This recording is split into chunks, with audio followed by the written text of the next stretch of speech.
From the Library of Congress in Washington, D.C.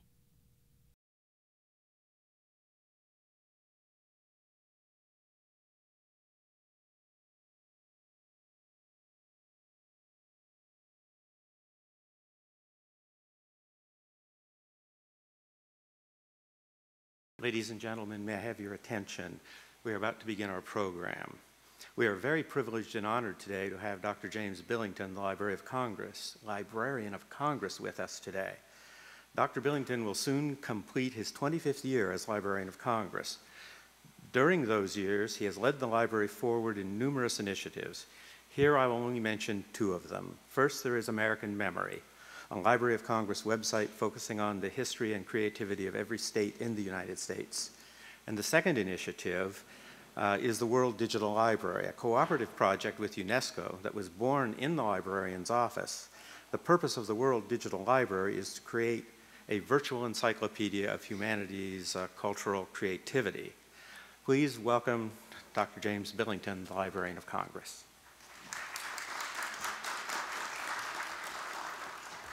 Thank you very much, and it really is a pleasure and an honor for us here at the library and here in this important and beautiful reading room to welcome our Georgian friends and to particularly welcome you, Mr. Minister, Mr. Ambassador, and various representatives of Georgia, which is a remarkable country. I had the pleasure of visiting Georgia for the first time in 1958. It was the first time I ever went to the then Soviet Union, and I remember going up the Georgian military highway, seeing Msketa as well as Tbilisi, obviously.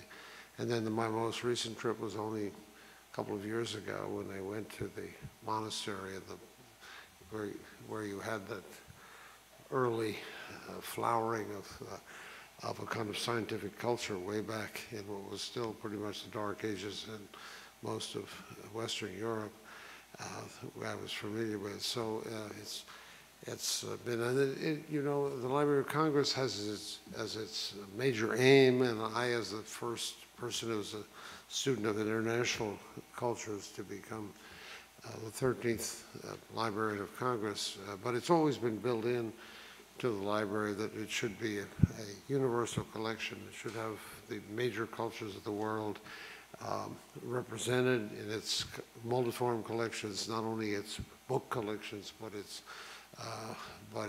films, its maps, its music, and Georgian culture. And that's why it's a special honor to have you, Mr. Minister, with us, because Georgia really does have this extraordinary and vibrant culture.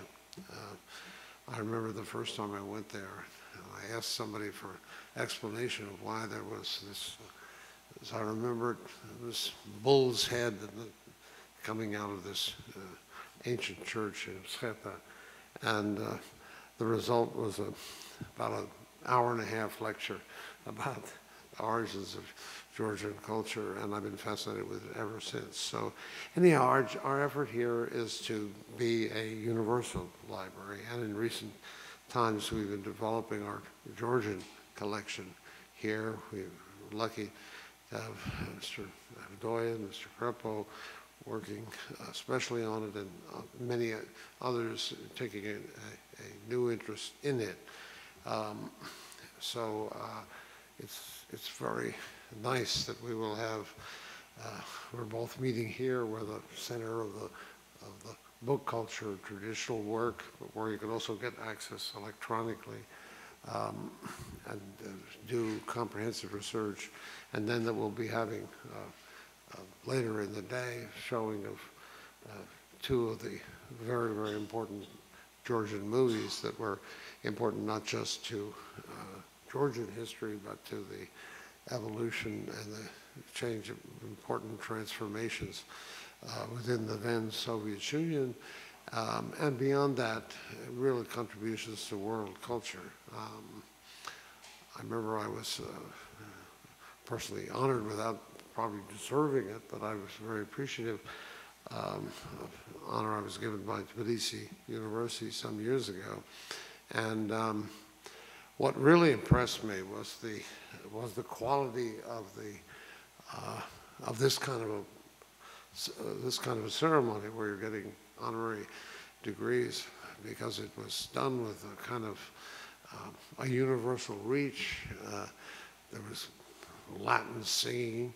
There was, of course, all manner of ceremony, but it was all meaningful, and it was infused with that enormous energy that you see in Georgian dancers and Georgian music. And so it was kind of, they were always sharing, and Georgia has always shared in so many ways with the rest of the world, their energy, their vitality, and their enormous hospitality.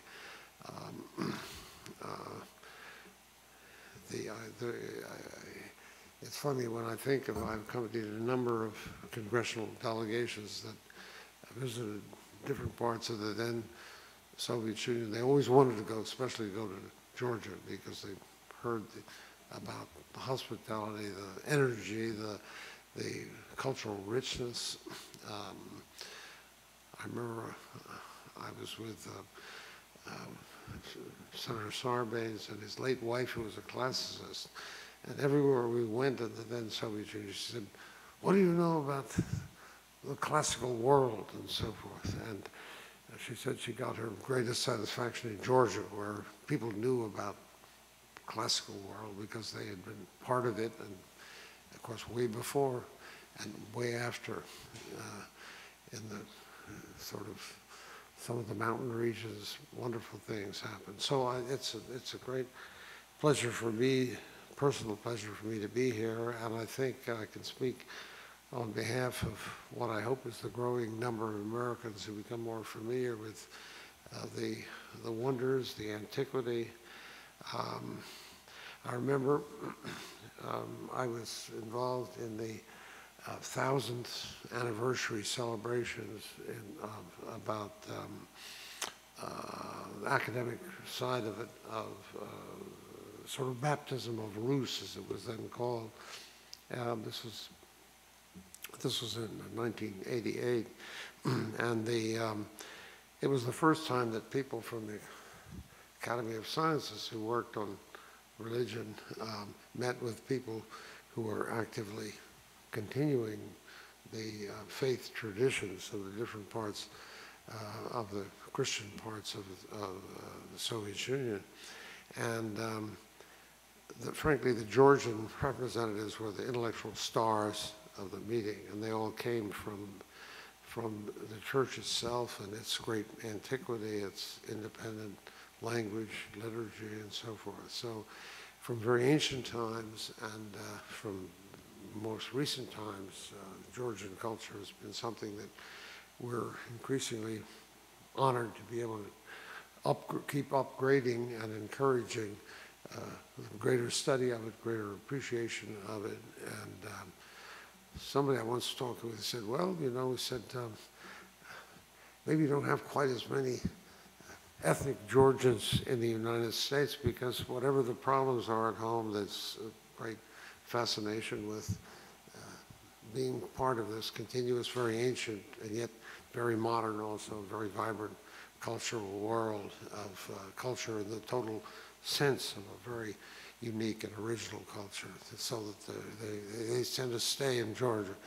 And anyhow, we're glad to have you here. We hope that not just the Georgian American community, but also a broader number of Americans will become more fully aware of, and we've been, as I say, developing excellent people working on it here, and hopefully the collections will continue to grow, and we're just very grateful to have you all here today. Former professors always talk for 50 minutes, and I don't want to do that because we want to hear from our Georgian friends. So I will just say once again, welcome. Thank you for being here, and we look forward to having a continuing relationship with Georgia and its wonderful culture as expressed in so many important ways. So thank you, and Mr. Minister, thank you especially for being with us.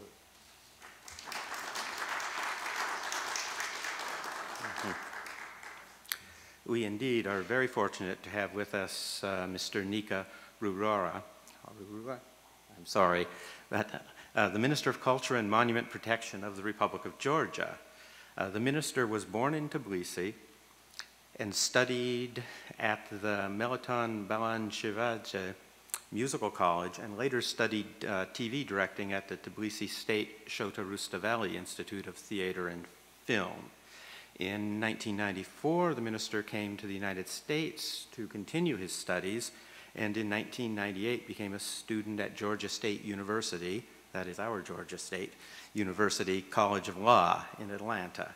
Upon finishing there, the minister returned to Georgia, where he initially worked on bringing Georgian commercial legislation in line with the European Community's commercial legislation.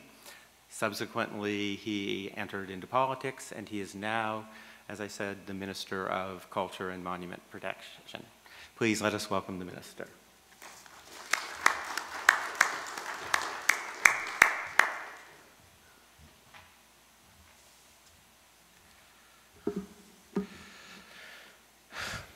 Ladies and gentlemen, dear friends, dear host, I'm extremely delighted to be here in the Library of Congress in this beautiful building, in a place that I've never been to, although I've been many times in Congress itself when I was the Member of Parliament, but never in the Library of Congress. That tells you something how much parliamentarians are fond of books and reading. But finally I made it, and this is you know, place that creates conflicting feelings, you know, because I know a little bit of its history, and I'm very anxious to take a little short trip around this place. But what brought us here today is two initiatives which will be taking place in Washington, D.C., in this beautiful town. First thing I would like to talk to you about briefly is the Georgian films that we brought here to your attention. These are two pictures made in my place in Georgia when Georgia was part of Soviet Union.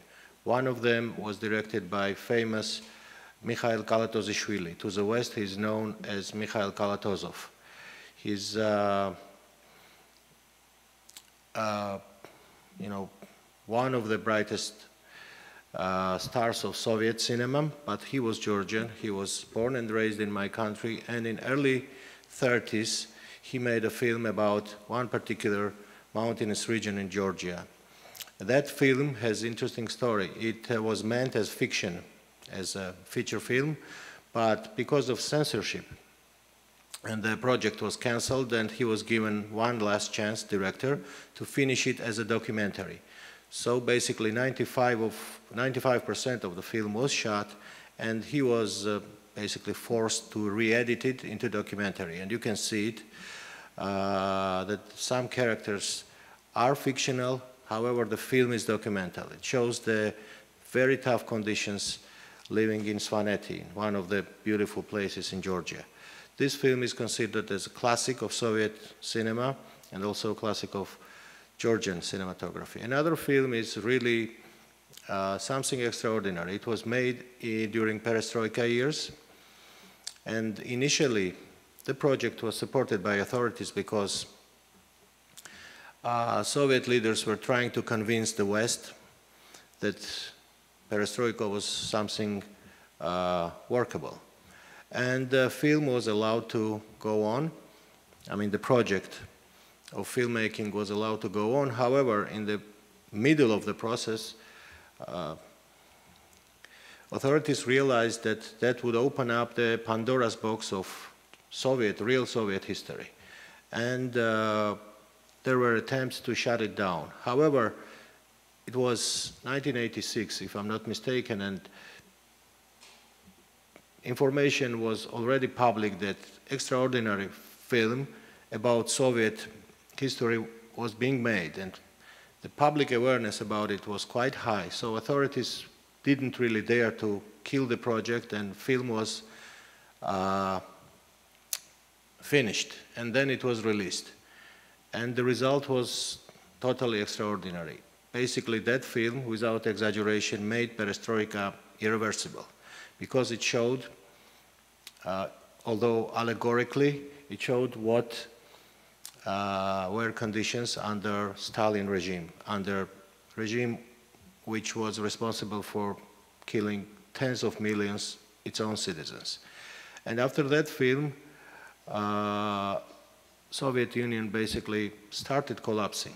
It's not the single cause for that, of course. Single reason was, there is no single reason. I mean, Soviet Union imploded for many contributing factors, but one of those factors was this movie, for sure. And I'm glad that finally we brought it to the United States. We had a screening in New York yesterday, and it went quite well. And I hope that you will find it interesting.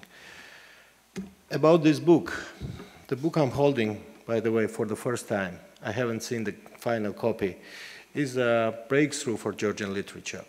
Even though Georgia has its own alphabet, and Georgian literature goes back to 4th century, our first manuscript that we have in our Museum of Manuscripts dates back to 4th century. Georgian literature hasn't been translated basically at all. There were several, very, very modest attempts of doing that during Soviet period, but that was it. And this book basically shows how colorful, how diverse Georgian literature is. I know this is a statement that might sound a little exaggerated, but not, because this book has most of the names of contemporary Georgian writers who are extremely popular now in my place. Because of the lack of translations, basically our rich literary tradition was unknown to the world. So I hope that this book will be an icebreaker. I would like to thank the Dalkey Press, the publisher, who came up with the idea. I would like to say thanks to the translator, American translator, who did it, and she did great job. And I would like to ask you to tell your friends to read it. And of course, I would like to ask you to read it as well, because you won't regret it. This is quite extraordinary book, telling a lot of untold stories. So this is, I guess, all I have to say. Again, I'm delighted to be here in this beautiful place of knowledge and talent and wisdom. And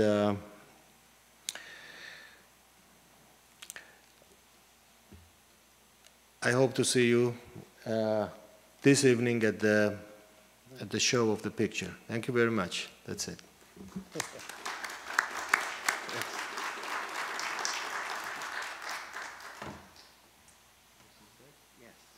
Well, I just want to thank you very much for this book. This will help, I'm sure.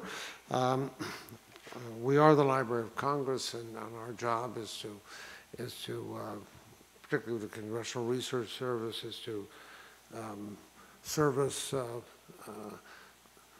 better understanding and thinking and clarity on all the many issues that our country has to be concerned about, but also the creativity that is in the outside world. So this wonderful contemporary Georgian fiction is another tribute to the creative imagination of the Georgian people, which does go back such a long way. So thank you for not only being with us, but also calling our attention to this book and even presenting it to the Library of Congress collections, so that it'll be, I'm sure, help with the ongoing effort that we have to promote serious scholarship and understanding of the various cultures of the world. And this is one of the most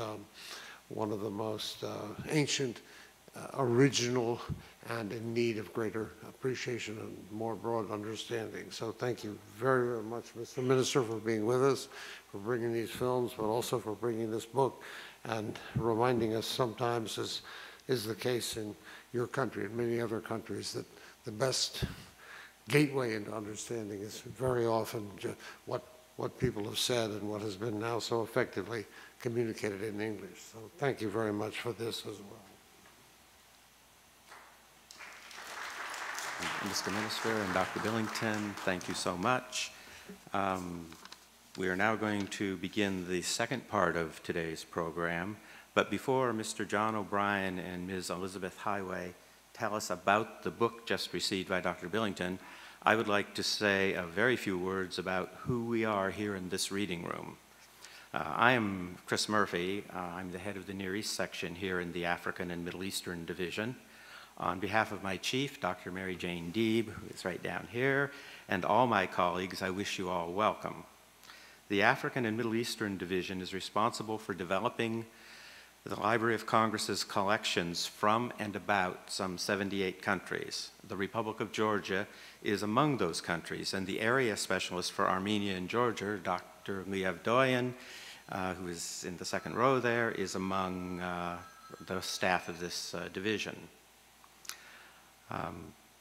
I would like to extend my thanks to Dr. Deeb for all her support, and to Dr. Avdoyan, Dr. Paul Krigo, who is there beside Lee, Miss Angela Newbern, and of course Ms. Irma Kvartredze, I'm sorry for the mangling of the names, who is first secretary of the Georgian Embassy, and Ambassador Timuri Yakubashvili. All of these individuals have worked very hard and diligently to make today's events happen. Hopefully at the end of the presentation that's about to begin, there will be time for questions and answers. We appreciate the audience asking questions, but we request that they make questions, not statements. And you should know, we are videotaping this for a later webcast. And if you ask a question, you are thereby giving your consent to be videotaped and webcast on the Library of Congress website, which gets about 4 billion hits a year. So without further ado, would Mr. O'Brien and Ms. Heighway please come up?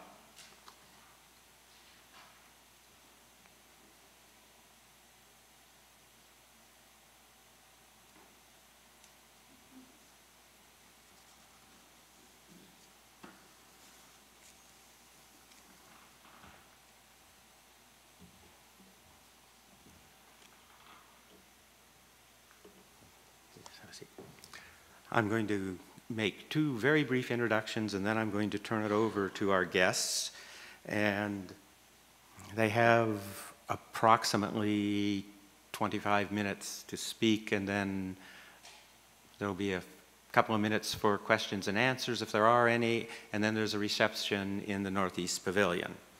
Mr. John O'Brien directs Dalkey Archive Press, which is the publisher of the book just received, and he eagerly seeks ways to make the cultures and literature of non-English speaking peoples and nations available to the English language reading public, which is why this book was one of his press's projects.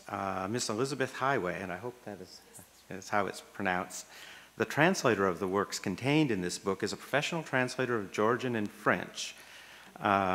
She works and resides in the United Kingdom, where she is also currently undertaking graduate studies, in addition to her translation work. Let us all welcome them. Stand here, Chris? No, I'm getting down. You guys get to run. Do you use the speakers? Yes. Okay. Libby, I'm not sure quite how we do this. I feel like Martin and Lewis, with both of us standing here. I have a few questions to be asking Libby, but I just want to say a few words about the anthology itself and about Libby. It was not the easiest thing to find a translator, an editor for this book. We were quite fortunate to come across Libby, who in many ways, is so responsible for this turning out as well as it has, but also the Minister of Culture, who supported this along the way. And there had to be a great deal of faith, really on both sides, during that period of support. Were we really going to come up with the anthology? And we had suggestions going back and forth about the cover, and everything turned out to be quite delightful in dealing with the ministry and also dealing with the embassy here in Washington. So there's been ideal cooperation throughout this entire process. Now, I was not the editor for this book, the in-house editor. Somebody else was. So I saw it along the line and really towards the end of the project, and I was just astounded at the quality of the stories. I'm not sure how to tell this little anecdote without making it sound condescending, but when I was visiting Georgia 3 years ago, I asked about modern literature, and whoever I was talking to at the time immediately started talking about 16th century literature. So in a country that has such a long history, modern starts much further back than it does if you're talking about the United States. So in doing the anthology, I did not know what to expect, what was going to show up when it finally arrived, but thanks to suggestions from the Ministry of Culture and the work that Libby did, this turned out to be an extraordinary book, I think. And there are copies that we've donated sitting on this front table that you're all welcome to. And I believe that there's more copies than this, so please pick up a copy. And I think you're going to, well, some of you I'm sure are quite familiar with contemporary literature there, but I wasn't. And I was just delighted to see the range of writing that's present here and how contemporary it is. My hope in the future is that we're going to be doing what I hope other publishers around the world will do as well, begin translating some of these authors who are in this anthology. And I think a number of them, and I'll be asking, it's one of the questions for you, which writers? And which writers is Libby perhaps most interested in translating herself? But we're now going through the anthology in-house and deciding on which writers do we want to be pursuing. So I hope this is just the first step in a series of steps that will be bringing a large number of Georgian writers into English. And the long-term effect of that, while English is our lingua franca, is that publishers around the world then get to read it. And with so many of our books, they then get picked up in other countries and translated into other languages. So it's going to be an exciting time, and this is just the beginning of a process. Let me ask you, what were the biggest, and we haven't talked about this, so I really am interested in finding out the answers to these questions. What were the biggest challenges you had in undertaking this book and getting it done? The biggest challenges, I think, could probably be divided into normal translation challenges that any translator faces working with any language, which is to do with being up to date with cultural references in the text, making sure your own language is up to date, and finding the voice of the particular text you're working on.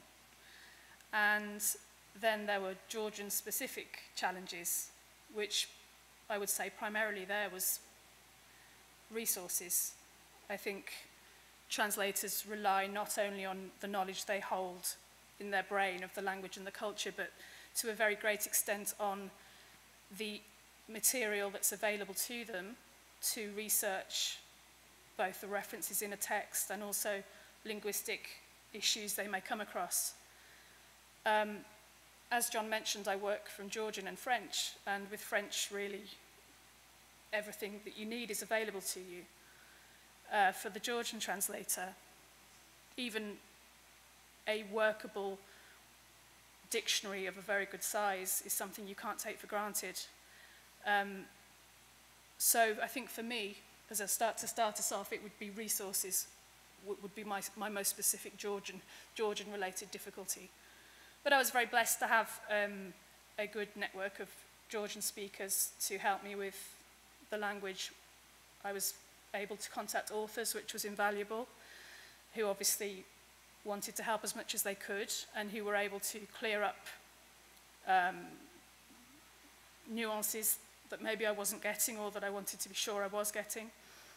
And thank goodness there is now a very good dictionary available, at least as a starting point, which again was just invaluable. My true background is as academic, and I know that at most universities, translation is seen as a kind of messenger service and usually does not receive any credit for purposes of promotion or tenure. The assumption is that anybody who knows the language, that's enough to be able to be a translator. So there's an attitude on the part of academics about this, and I think it generally spreads to others, book reviewers, for instance, that all that a translator has to do is know the language and perhaps have a good dictionary, and that's it. Then you go to work. So almost anybody, and I've heard a number of people say that one day they want to do a translation, and all I can do is hope that they never get around to that day because they're ill-equipped. So how would you respond that all you need is the language? I respond by saying I don't think that's true, obviously, but it's maybe a little bit more difficult to quantify exactly why.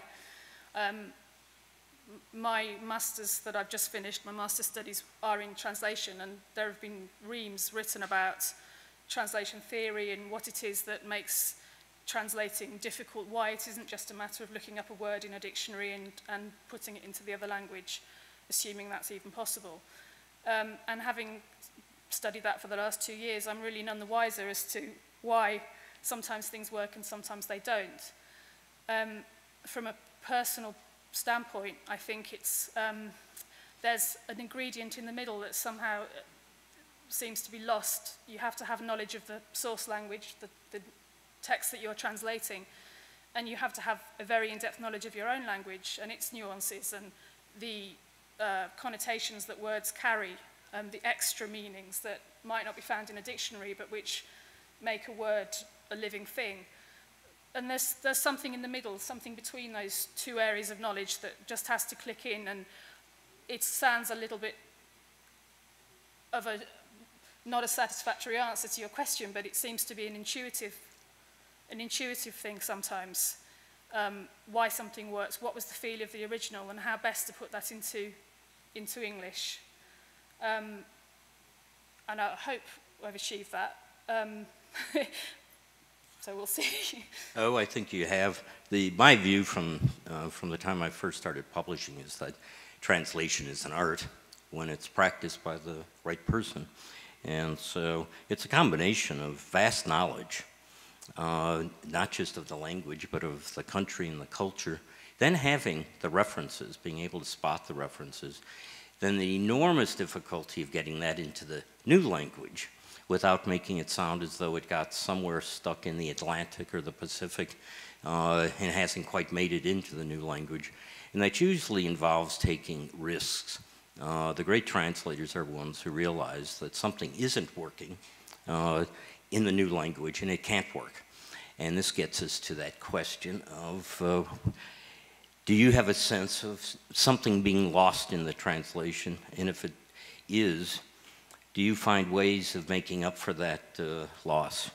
I think the point you raised is very, very valid. And I think going on from what I was saying earlier about intuition, the fact is there aren't really hard and fast rules about you can say this kind of thing is translatable and this kind of thing isn't translatable. Every time you come across a particular linguistic structure, you have to take that in isolation from another instance of that same linguistic structure. If you find a cultural reference, you can't say, as a blanket rule, anything that relates to, for example, Georgia's Soviet history can't be translated because an English or American reader won't get it. There are things they will, there are things they won't. So I think it's not possible to say, yes, this is lost in translation. I think there are going to be occasions where you have to let something go. You can sit up for, you can have sleepless nights thinking, how am I going to get that thing into English?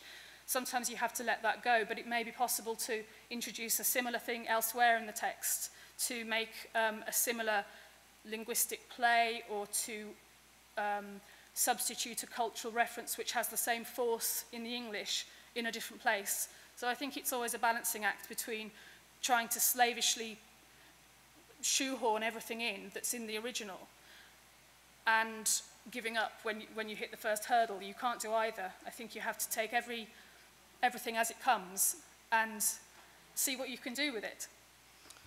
You are as good as I thought you were. Now, Libby and I have just met over this occasion.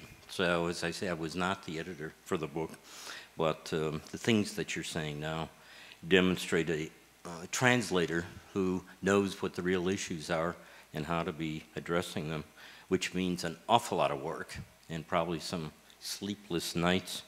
But to be honest, I think that's where the fun is. If it was a matter of just replacing the Georgian words with the English words, it would have no soul. The job would have no soul. The task, I think it is an art. And I think what makes it interesting is that challenge of trying to get the right, it's knowing what to let go or feeling what to let go and feeling what to keep. And I think the amount of work that goes into that is hopefully what gives you a text that comes some way to meeting the standards of the original. Did you have to deal a great deal with the authors, or would it be asking them specific questions? It depended a lot on the stories, actually. Some of them were relatively straightforward linguistically. They weren't particularly complex structures. The vocabulary was relatively straightforward, and they followed a chronological sequence, so it was relatively clear what was going on. Then sometimes I'd still be checking the odd word to make sure that it didn't have any meaning I wasn't familiar with or an extra added meaning. There were other stories where the Georgian was really so complex, the sentence structures, the chronology of the text was so involved that I had to really rely on the authors to help me unpick those.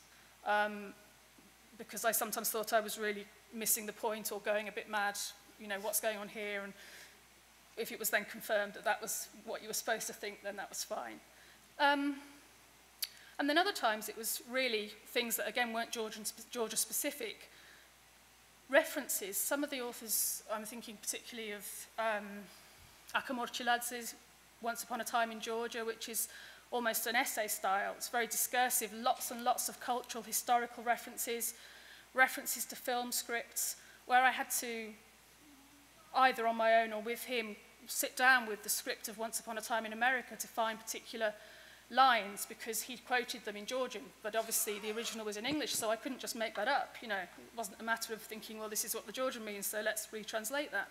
So having to sit down, or at least say, please, roughly where is this in the film, so I can sit with the script and find it.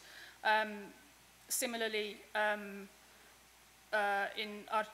think in Archil Kikodz's story, The Drunks, in the second part of that, the narrator or the main character has conversations with someone who refers to illustrations in children's books. And the only reference, he doesn't ever name the books, but the reference is what's written under the illustration. So from that, having to piece together which book it was, and then if that was an English book, trying to find, again, the quotation in the original form, those sorts of things. I think if you had to do those on your own, you'd really lose your mind. And the authors were, without exception, really helpful, very keen to be involved and to help me do the best job I could. There were only a few authors who, for reasons outside anyone's control, weren't contactable. Somebody was up a mountain, I seem to recall, and couldn't get to email, but everyone was really unfailingly helpful. I have only one question left, but before that, do you have any questions? And please don't make me revert to my professorial days of calling on people if no one wants to ask. Usually people do want to ask and feel uncomfortable. So please take this as the opportunity. Sir? Good. I was just looking at the table of contents, and it's remarkable that you have several authors that were born in the 1990s, at the beginning of the 1990s, some born in 1968, and some born even as far back as 1938, something like that. How has the language changed with the, most particularly with the people who were born after the independence? Has there been a noticeable shift? I think it's I think with a collection like this, with several short stories, it's quite difficult to make generalizations about how the language has changed, especially because there are so many different styles represented in the book. So to make a statement about the language overall, I think is quite difficult. I think the younger authors in this tended to have stories that were a very different style, but their style overall, not just relating to the structures that they used or the vocabulary that they used. So, I mean, I think there are maybe unsurprising things like the influence of Russian seemed to have shifted, died off a little. There was less Soviet terminology. But I think more probably it would be safer to say that there have been maybe some literary shifts in that period rather than linguistic ones per se. I don't think I have enough knowledge to make a statement on that. Sir, your hand was up before, I think? No. That was it? One of these ladies. Yeah. No, my question was, again, on translation. Remember Eco, the Italian writer, The Name of the Rose, and he was very much involved in the translation of his works. And he was saying that there are two types of translations that are difficult. One is the images. Images that make sense in one language don't necessarily make sense in another language. And the other are idioms that are used in conversation otherwise. Did you find those problems too in your translation? Of course, I think that's unavoidable, especially in something this long. You know, you're going to hit one of those problems sooner or later, either idioms or, sorry, the first one was Idioms and images. I think, hopefully, as I said before, sometimes you lose one, but you can somehow compensate for it elsewhere. And I think hopefully overall, I hope I've maintained the balance really. But yes, absolutely, there's no point including an image that's going to mean nothing to the target reader because you've lost them. If it's possible to think of a similar one that's not going to be too specific to the culture that you're translating into, I think there's a joke about somebody being well endowed, and I think the reference in the Georgian was having breasts like the pistons on and then there was a Soviet model of car. And I remember that one being particularly troublesome. I wrangled with that for many hours, whether I could refer to someone's body part as, related to a Soviet car or not. And in the end, I think I went with I had to, in one of my stranger sort of straw polls, trying to think of American sports cars that had large pistons, and in the end I think I went with a particular year Chevy, but this kind of thing, yeah, you could lose it entirely if you left it in the original. So yeah. So I think my question is kind of an extension of her question, and that is like when you have culturally specific colloquialisms or adages or something, would you find something that meant somewhat of the same thing in English? I think so, as far as possible. It was interesting because I'm actually obviously an English translator and working with an editor based in the US, and there was a fair bit of backing and forthing about some of the words I'd used or some of the idioms that I'd used, which it turns out were peculiarly British, which I hadn't been aware of, or more British than I thought. So yes, I think there are degrees. Again, you can find an idiom that's so clearly rooted in the source that it would stand out and look a little false. But then there are maybe slightly more neutral ones that you can use that have a similar effect or a similar force for the target reader, the target audience. But interestingly, actually, I must say that so many of the references were to English and American literature. I was really quite ashamed at the amount of research I had to do into my own literature. And at one point, I remember seeing something that was clearly some sort of aphorism or set phrase, and asking the author, where does this come from, knowing that it would be some literary great, and he emailed me back straight away saying it's from your Chaucer. And I was absolutely mortified that I had to be told by a Georgian about a Chaucer quotation. Such is life. Yes?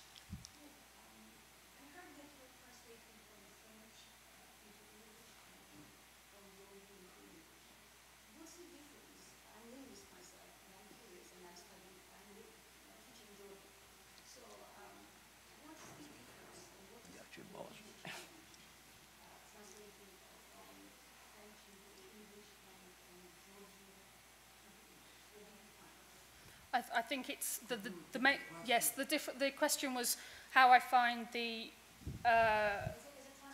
as a translator, what the differences and challenges are of translating French into English as opposed to Georgian into English. And I would say, again, really, it's the cultural references on the one hand and the language, mostly the language. The cultural references, I think, are there for every language. So even if you're neighbours, as England and France are, there are going to be very many things that France refers to that the English reader won't get. So the bigger problem, I think, was that French is just so much closer to English. The structures are so much closer. Both languages have gender in them. Both languages have, verbs that do a particular thing. Whereas with Georgian, really, it's anything goes sometimes. You're faced with a sentence where you can really take very little from the Georgian and just transfer it straight into English. You have to restructure the verb because it's just so different. You have to assign gender to something that isn't marked in the Georgian. It's just sometimes the Georgian is there, the English is there, and some kind of mysterious thing happens to turn the one into the other. Whereas with French, it's a lot more guided, I think. I want to thank you. I'm sorry that I've been told, and for good reasons, because there's a reception now for us to go to, that we should stop. So my question is going to have to wait until we're by ourselves. And the question is going to be, which writer should Dalkey Archive be focused on translating first? So it'll be a business type question. Thank you enormously for being here. I'm very excited about this book. Again, please feel free to pick up a copy. We made several copies available. Thank you, and thank you, Livy. Thank you very much. Thank you. Thank you. This has been a presentation of the Library of Congress. Visit us at loc.gov.